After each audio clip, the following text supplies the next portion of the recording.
Jadi nanti di Al-Quran ada 8 jenis rizki. Di antara yang paling hebat, ada yang belum Anda datang, rizkinya sudah menjemput. Ada orang mendatangi rizki, ada rizki mendatangi dia. Contoh, Al-Imam Asy-Syafi'i sedang berdiskusi dengan Imam Malik, gurunya. Kata Imam Asy-Syafi'i, gak ada orang sukses yang instan. Cuman balikan telapak tangan dapat, tidak. Kata Allah, lihat orang-orang dulu. Lihat orang-orang hebat dulu. Bagaimana mereka bisa kaya, bisa sukses, bisa punya posisi. Masat umul ba'sa, petakan olehmu. Kadang sudah mulai, masukkan tender, tiba-tiba gagal, diserobot orang. Kadang-kadang orang yang dapat, Anda yang ngajukan, itu biasa. Anda berlanjut, diterangkan oleh Allah, hei, tugas suami saat mulai pertama kali menikah, maka tugas yang pertama, siapkan untuk mencari nafkah. Bagaimana caranya ya Allah? Diturunkan oleh Allah. Satu, jangan takut kehilangan rezeki. Jangan pernah mencuri. Jangan pernah ngambil punya orang. Karena punya kamu akan saya berikan sempurna. Kamu ngambil punya orang, maka kamu akan menyulitkan diri sendiri. Itu akan dikembalikan pada yang berhak. Ya, turun Quran surah ke-51 ayat 22. Dirinci, begini cara nyarinya. Quran surah kedua ayat 168. Kalau Anda ingin cepat baru bergerak, rizkinya sudah dapat. Quran surah kedua ayat 172. Ada yang dahsyat, dia belum keluar, rizkinya yang mendatangi dia. Jadi nanti di Al-Quran ada 8 jenis rizki. Di antara yang paling hebat, ada yang belum Anda datang, rizkinya sudah menjemput. Ada orang mendatangi rizki, ada rizki mendatangi dia. Contoh, Al-Imam Asy-Syafi'i sedang berdiskusi dengan Imam Malik, gurunya. Kata Imam Asy-Syafi'i, Syekh, rizki itu mesti saya cari dulu, baru kita dapat. Kata gurunya, ya Syafi'i, ada rizki yang cukup kita beramal dekat kepada Allah, dia akan datang tanpa kita cari dengan ikhtiar manusia. Kata Syafi'i, mustahil. Kata Quran kan kita kerja dulu, baru datang. Kata Imam Malik, gurunya, kamu yang belum sampai. Kita amalkan ini, rizki datang. Maka berhenti sampai di situ, Imam Syafi'i pamit, di jalan tiba-tiba, beliau mendapati ada panen anggur, Pak, Bu. Terus dipanggil sama yang punya kebun. Ya, pemuda katanya, sini. Mau bantu nggak? Kalau kamu bantu, kami berikan anggurnya. Maka beliau bantu, panen, petik. Sampai setelah selesai diberikan anggur yang besar-besar, hanum. Senyum, senang beliau. Ternyata senangnya bukan karena dapat anggur. Senangnya karena merasa pendapatnya benar. Kalau saya nggak bantu panen ini, nggak akan dapat saya anggur. Cuma karena saya bantu, saya diberi ini. Maka rasa senangnya inilah dibawa kemudian kepada gurunya, ingin laporan. Tapi perhatikan adabnya.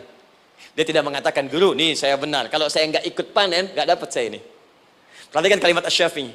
Guru, tadi saya di jalan, dipanggil oleh pemilik kebun, ikut panen anggur. Begitu saya bantu, saya diberikan anggur ini. Beliau tekankan dengan kalimat yang kencang pada kalimat, begitu saya bantu, saya dapat anggur ini.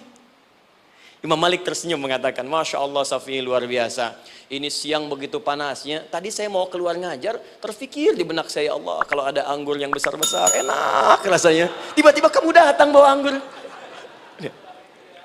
Jadi Imam Syafi'i kerja dapat sesuatu, Imam Malik terfikir sesuatu, datang rezeki. Itu ada di Quran surah ke-7, teman-teman, ayat ke-96, paling kanan sebelah atas di mushafnya. Baik, teruskan dulu. Ya, Anda dalam mencari kerja, ingat, kalau Allah yang sampaikan pasti terjadi. Jangan dikira mudah. Kata Allah akan ada persaingan, akan ada kadang-kadang singgungan, akan ada tantangan, maka mulai petakan tantangan apa yang akan Anda lalui saat Anda mulai mencari nafkah itu. Maka turun Quran surah kedua ayat 214, paling kanan sebelah bawah. Am hasibtum an tadkhulul jannata. Hei, apa kamu mudah begitu saja mengira akan sukses dalam pekerjaanmu? Bahkan bisa diartikan surga, ingin masuk surga. Walamma ya'tikum mathalul ladzina khalau min qablikum. Sebelum engkau diuji seperti orang sukses dulu pernah sukses. Lihat mereka. Enggak ada orang sukses yang instan. Cuman balikan telapak tangan dapat, tidak. Kata Allah, lihat orang-orang dulu. Lihat orang-orang hebat dulu, bagaimana mereka bisa kaya, bisa sukses, bisa punya posisi. Masat umul ba'sa, petakan olehmu tantangan apa yang akan dihadapi saat engkau bekerja itu. Satu, kata Allah, ba'sun, ada yang ringan. Ya, ba's. Ba'sa, jama' dari kata ba'sun. Dua, dara'. Ini sudah menengah, jama' dari kata durun. Tiga, zilzal. Ini yang paling tinggi puncaknya. Jadi kalau Anda sudah mendapatkan ini, yakinlah, berarti Anda akan mendapatkan posisi yang tinggi. Karena mustahil orang besar diuji dengan ujian yang kecil. Zilzal, ini bagian ketiga. Ba'sa, ba'sun, mulai. Kira-kira tantangan-tantangan ringan apa saja yang akan Anda hadapi? Ya, kalau saya contohkan misalnya dengan contoh yang lain singkat, Anda mau ke masjid, ingin konsisten, mulai hijrah, ingin dekat dengan Allah. tiba-tiba yang tadinya nggak mau ke masjid, mulai ke masjid, diuji dengan hujan. Hujan kecil, rintik-rintik, shower. Begitu hujan, orang Arab mengatakan kalau hujannya bisa lewat tanpa payung pun, orang Arab mengatakan la ba'sa. La ba'sa ini ringan. Orang kita sambungin, labas. Dari bahasa Arab, lewat. Nah, jadi kalau Anda mau berangkat nih, siap bekerja, siap hadapi tantangan. Baru mau lewat hujan kecil, berarti itu tantangan kecil kita lewati. Macet, petakan, cari jalan yang kemudian sempurna, jalan yang kosong, buka Google-nya, buka Waze-nya, buka map-nya, cari. Jadi kalau pada yang kecil aja belum kita lewati, bagaimana mendapatkan yang besar? Anda mau ke masjid, dikasih hujan kecil, mau berangkat gak jadi. Papa, kenapa gak jadi? Hujan mah, kan ada payung, takut riak. Tuh. Setelah itu darwa, maaf, tantangan fisik. Kadang-kadang mulai ke fisik. Mulai mengganggu, ya, maaf, dirincikan kemudian oleh Al-Quran. Turun Quran surah ke-21 ayat 87 sampai 88, kisah Nabi Yunus alaihissalam. Yunus beraktivitas, bekerja, bukan berarti nggak ada tantangan. Kadang-kadang dibawa, kadang-kadang diusir, kadang-kadang Anda dapat misalnya proyek, kadang-kadang sudah mulai masukkan tender, tiba-tiba gagal, diserobot orang, kadang-kadang orang yang dapat, Anda yang ngajukan, itu biasa. Kata Allah itu biasa, bukan cuma Anda, yang lain pun ada. Bukankah Allah ajarkan kisah Sayyidah Hajar alaihissalam dengan Ismail? Bukankah bolak-balik naik sofa marwah, kadang di atas, kadang di bawah, kadang lihat peluang sampai marwah ternyata bukan air. Terkadang Anda yang bekerja, tim yang lain yang mendapatkan karena kerja keras Anda, bisa jadi terjadi. Bukankah yang kerja keras Hajar yang dapat Ismail? Mungkin Anda yang konsep, yang dapat minyaknya orang lain. Mungkin Anda yang kerjakan, yang suksesnya teman Anda, gak ada masalah. Dan itu kemudian akan bermanfaat bagi Anda. Tidak mungkin setiap keringat yang keluar dari diri kita mustahil kecuali akan melahirkan manfaat yang kembali pada diri kita. Tantangan. Tapi yang paling dahsyat ini yang nggak ditemukan di sebagian referensi yang kita baca. Ketika Allah menjelaskan semua tahapan-tahapan tantangan ini sampai ke puncaknya zilzal. Zilzal itu kalau bahasa sekarang gempa. Ada ujian yang menggoncang hati kita. Ketika Anda kerjakan, ya Allah, tantangannya dahsyat. Kenapa mesti saya, ya Allah? Kau nggak selesai-selesai, ya Allah? Itu wajar, teman-teman, itu biasa. Kata Allah, orang dulu saja mengatakan, mata nasrullah, kapan ini selesai? Berbahagialah kalau teman-teman sudah mendapatkan tantangan puncak yang paling tinggi ini. Ini artinya Allah sedang mempersiapkan Anda menjadi orang besar di kemudian hari. Dan cara mengatasinya diturunkan Quran surah ketiga ayat 142, paling kiri sebelah atas. Perhatikan dahsyatnya. Yang pertama diterangkan tantangannya, yang kedua dijelaskan cara mengatasinya. Saya mau berhenti sampai di titik ini, nanti saya terangkan cara berinteraksi dengan Al-Quran. Ya, perhatikan baik-baik. Kata Allah, jika kelak engkau sudah bisa memetakan tantangan ini, maka siapkan solusi untuk mengatasinya. Ayatnya dibuka dengan kalimat yang sama persis. Saya pernah sampaikan teori ini di dua perusahaan besar di Indonesia. Yang pertama ada salah satu perusahaan, karena ini direkam saya nggak sebutkan perusahaannya, perusahaan otomotif besar, sedang turun gratis, kemudian juga ada inflasi yang tinggi. Terus saya terangkan teori Quran. Dia praktekkan berhasil, Pak. Padahal saat itu saya presentasi di depan non-muslim. Non-muslim. Sales-salesnya se-Indonesia dikumpulkan, saya bedah tentang ini. Dan mereka berhasil. Sampai sekarang naik lagi. Yang kedua sama, ini direkturnya juga non-muslim. Tapi nggak apa-apa, kita diskusi.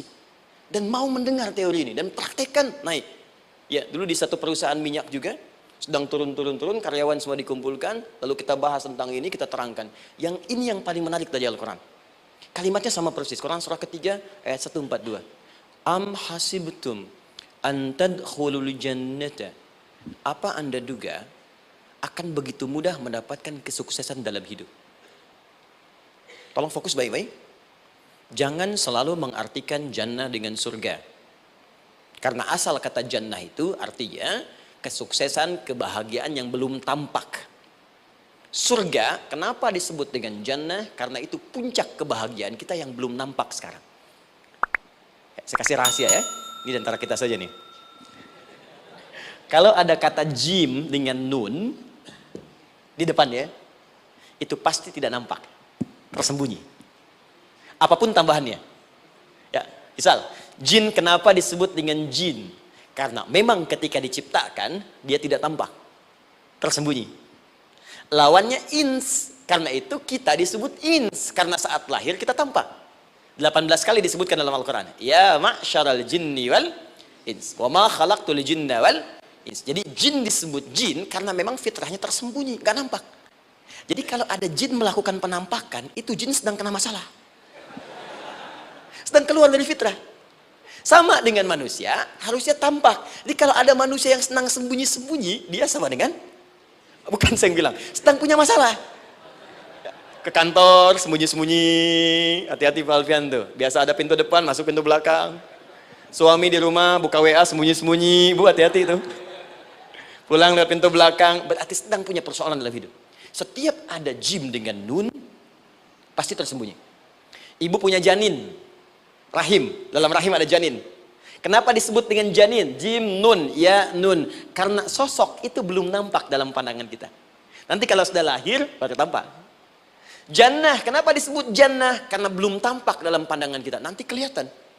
Karena itu dalam Al-Quran, kata jannah itu tidak dikhususkan dengan surga. Tidak dikhususkan dengan surga. Kadang-kadang menunjuk aspek kesuksesan yang belum tampak. Anda mau ngebor minyak, minyaknya belum tampak. Belum kelihatan. Anda mau kerja, ya hasilnya kan belum tampak. Baru ikhtiar sekarang. Karena itu orang Arab disebut kaya, kalau mereka mendapatkan kebun yang tak tampak sebelumnya. Kebun anggur, bukan kurma, kalau kurma banyak. Kebun anggur, ada apel, ada jeruk, sampingnya ada sungai-sungai, disebut dengan jannah. Ya, kalau punya unta, nggak kaya di Arab, biasa. Karena yang kelihatan padang pasir, unta, hitam, merah, biasa. Tapi kalau sudah punya kebun, kebun anggur, yang sulit di padang pasir ada kebun, itu baru disebut kaya. Karena itu orang Arab kadang mengartikan jannah dengan aspek kesuksesan yang belum tampak. Diartikan dengan kebun anggur, kebun apel, dan macam-macamnya. Perhatikan, am hasibtum an tadkhulul jannah. Apa Anda duga ingin sukses itu begitu mudah? Sukses jadi tidak. Walamma ya'lamillahu alladhina jahadu minkum wa ya'lamas sabirin. Perhatikan baik-baik. Sebelum Allah memastikan pada diri Anda terdapat dua hal yang paling utama untuk mengatasi tantangan tadi. Satu, jahadu. Kesungguhan. Serius. Jadi kalau mau sukses, mesti serius. Kerja serius. Cintai pekerjaan Anda. Ya, belajar anak-anak serius. Pastikan belajar dengan serius. Jangan cuma anak-anak duduk paling belakang, nggak pernah nanya, kadang ngantuk, pulang. Ujian, besoknya mau ujian, baru belajar. Ya, sistem SKS, sistem kebut. Ya, kadang-kadang sejam, Bu, Pak. Saya pernah ada orang di luar ngadu waktu di Libya, Ustaz, gimana ini orang Indonesia? Kenapa? Saya belajar 3 bulan. Besok mau ujian. Teman antum orang Indonesia pinjam catatan saya baru semalam. Dia dapat 8, saya 7,5. Saya bilang, Anda belum tahu sistem SKS itu. Baik, ya. Tapi itu bukan solusi. Begitu ujian selesai, ilmu lupa. Itu poinnya. Jadi kalau hanya sekedar ilmu dipakai untuk ujian, pada prakteknya nggak akan terpakai. Ini banyak anak sekolah sekarang hanya belajar untuk ujian saja.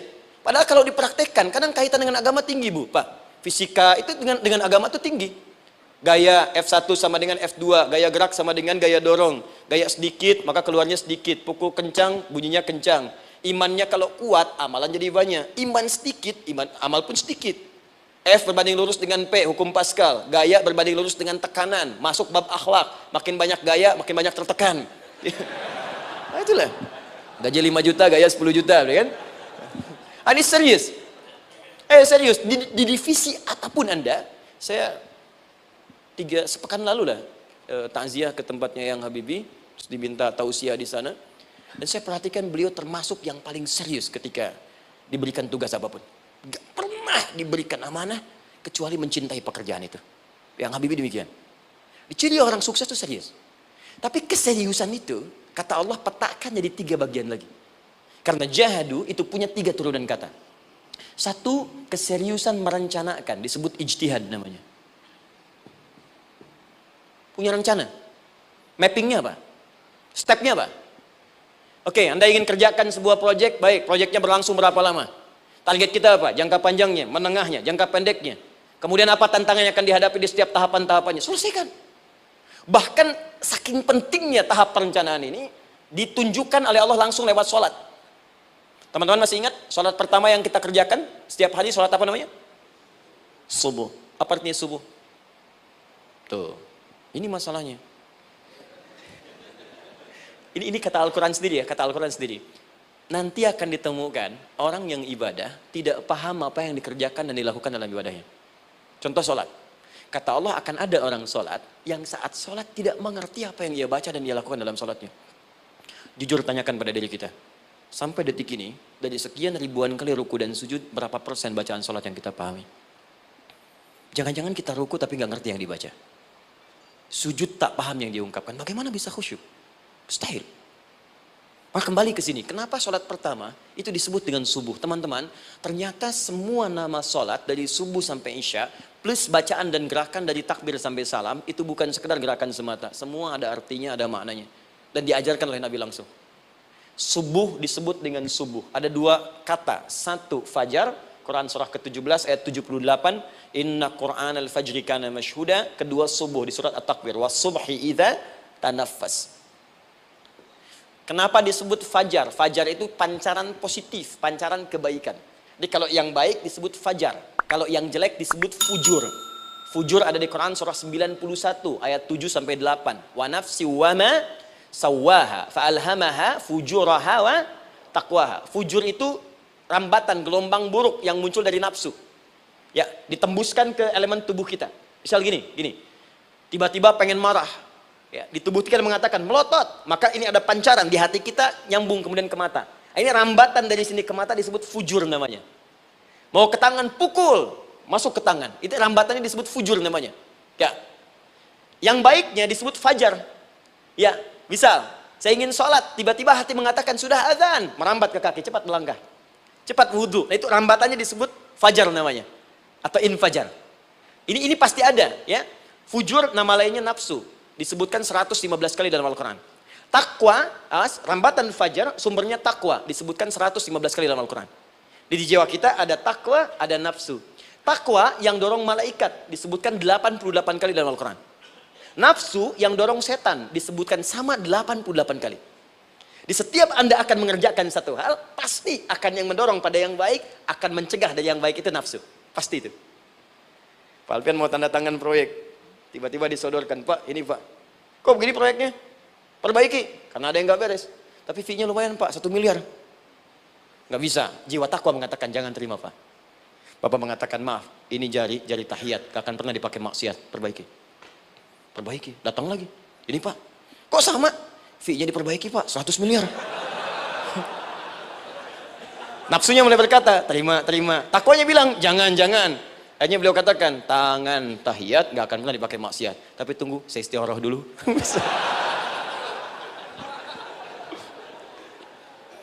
Nah, waktunya, ini salatnya disebut fajar. Kenapa disebut fajar? Karena saat kita tidur, terus dengar suara azan, Allahu Akbar, maka memancar dari iman kita, rambatan untuk merespon suara itu. Bangun kita untuk menunaikan salat.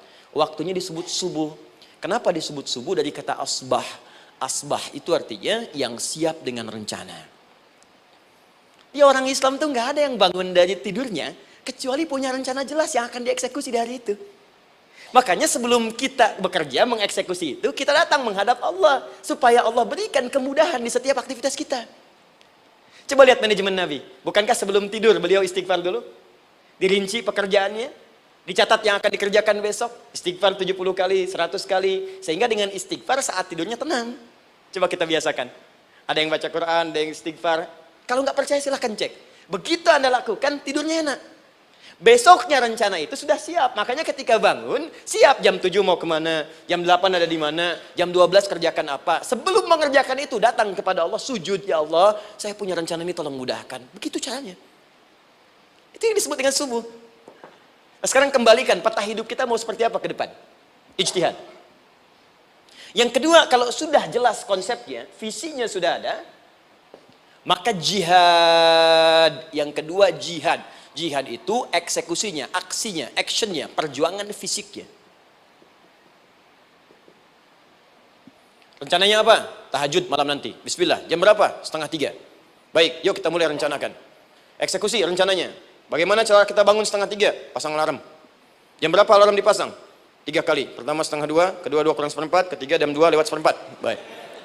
Alarm pertama untuk mematikan alarm kedua. Alarm kedua matikan alarm ketiga. Ketiga siap-siap. Baik. Siap bangun. Jihad. Awas, ini penting ya. Jihad itu jangan dipersempit maknanya kepada situasi peperangan saja, tidak. Banyak jihad itu luas sekali medannya. Karena jihad itu perjuangan fisik. Dan maaf ya, maaf sekali, dalam konteks perang pun bukan menyerang orang. Tapi membela diri saat diserang. Di Islam itu bukan agama ekspansi. Cek di sejarah, nggak ada Islam menyerang. Yang ada itu membela diri saat diserang. Atau saat orang lain dizalimi dan kita diminta untuk terlibat, kita membantu. Ini bukan dalam konteks sekarang yang banyak dibincangkan. Tembak orang, bom orang, nyerang orang. Bukan. Itu waktu kejadian bom Tamrin itu pertama, saya di Lampung posisinya. Itu begitu meledak, tuar. Pertanyaan pertama Pak di Majelis Taklim, Ustadz, apakah bom di Jalan Tamrin termasuk jihad fisabilillah? Saya bilang, Pak, sependek pengetahuan saya, jihad fisabilillah itu jihad di jalan Allah, bukan di Jalan Tamrin. Kaidahnya beda. Nah, misal mencari nafkah itu jihad. Cari nafkah jihad. Quran surah keempat ayat 34, paling kiri sebelah atas. Tugas pertama ketika menikah, kata Allah, ar-rijalu qawwamuna 'alan nisa. Setiap lelaki itu diminta oleh Allah untuk mengatur bagian rumah tangganya. Jadi pemimpin di rumah tangganya. Ya bima faddalallahu ba'dahum 'ala ba'din, karena diberikan kemampuan untuk memimpin. Di pemimpin itu ada di suami. Dan ciri khas pemimpin, Bu, biasanya ciri khas pemimpin apa, Bu?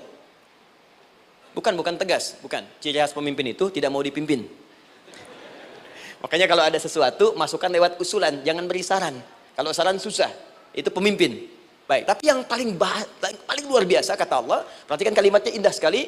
Wa bima anfaqu min amwalihim. Saya berikan tugas untuk mencari nafkah. Ketika seorang lelaki bertugas mencari nafkah, ingat ya, konteks apapun, kalau perempuan nanti bekerja bukan nafkah poinnya. Bisa hobi, ya, bisa aktivitas, tapi nafkah kalau sudah menikah itu ada pada suami. Perempuan tidak. Kalaupun tidak dilarang perempuan bekerja, tidak.